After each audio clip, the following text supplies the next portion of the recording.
Hi everyone, Eric here. I'm going to show you today a system I've implemented in my settlement of Abernathy Farms, which has two gates which are powered, which are open all the time unless one, manual overrides are used to drop the gates, or two, any of three sirens is triggered, dropping both gates. Now, I like this setup because it allows me to keep my gates open um, almost all the time, but in the event of an attack, there's a good chance a settler will hit the siren to drop the gates, and even if they don't and I end up hitting the siren, they're stationed well around the settlement and they're very easy to engage. So first let me quickly toggle clipping here, and I'll show you the basic setup of the settlement. The settlement here has two main portions. There is a town lower down, and then a castle fortification structure around the original Abernathy Farms building. Now, the first part of the structure is walled off, and it has a gate. It has a gate, as you can see here, which is powered and up right now.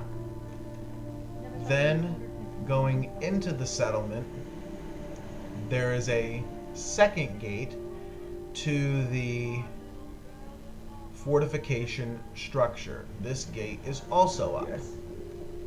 Now, the basic design is this. There is power in through the main conduit from fusion reactors in that structure farther back. This main power comes into a series of logic gates. Into the logic gates are the sirens, which I'll explain that system in a moment.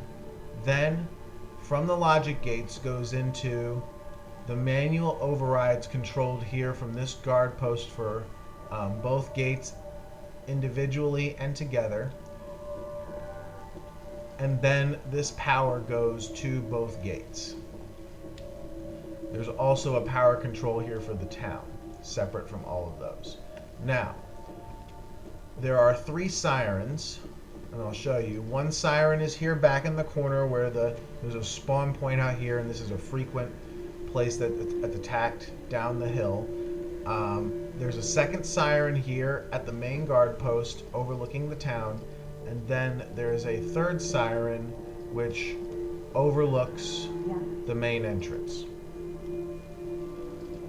The way this works is, and I will show you now the gates, each of the three sirens is independently powered. Then, each of the three sirens returns a separate, unpowered power line, and eventually they all end up into this conduit. Now, it's very important to make sure that the return lines from the sirens is unpowered. And one thing I noticed when I was setting this up, I tried to use conduits as my return lines as well as my original power input lines. Conduits appear to bleed power. If you run a parallel conduit that's too close, it will bleed power, and especially if they cross, there's no way to keep the power out. So all of my return lines are strictly wire strung on these post conduits. Now, the series of the gates is thusly. End is first. The end has a main power. This is power coming in right here. Then it has all three of the different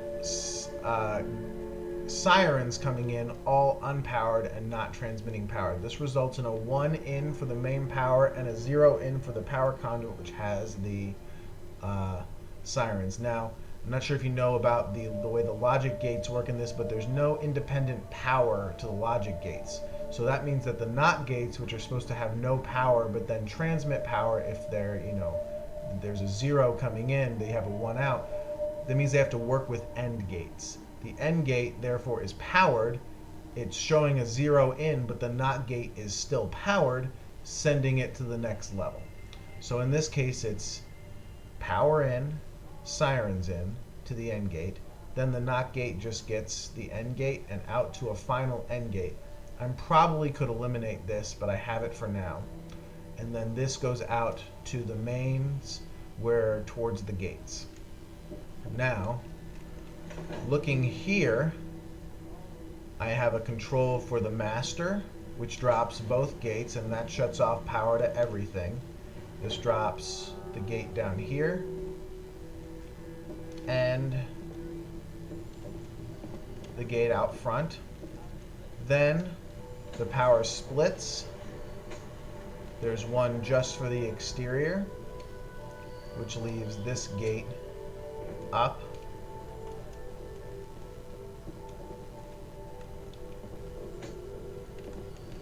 And one for the interior. Now that gate is up, and now the gate to the fort is closed. And finally, of course, the best part of the system is the siren. Right now, I will show you the gates are up, the siren is hit, and the gate automatically drops. Now to show you the configuration, now we have coming in, one of these is being powered, and so there's power through the conduit into the end gate, and then that stops the NOT gate from transmitting to the entire system. And this works just like an OR gate in that if any one of them is powered, it transmits, but it also means that if somehow 2 or 3 sirens were triggered, it would not somehow invert or mess up the system. The gates would remain down. And then the siren is disengaged, and up goes the gate. And there you have it. A powered gate system where the gates remain open and the settlers automatically drop the gates during attack where they trigger any siren. I hope this has been helpful. Hope you've enjoyed it. This is Eric. Until next time. Thanks.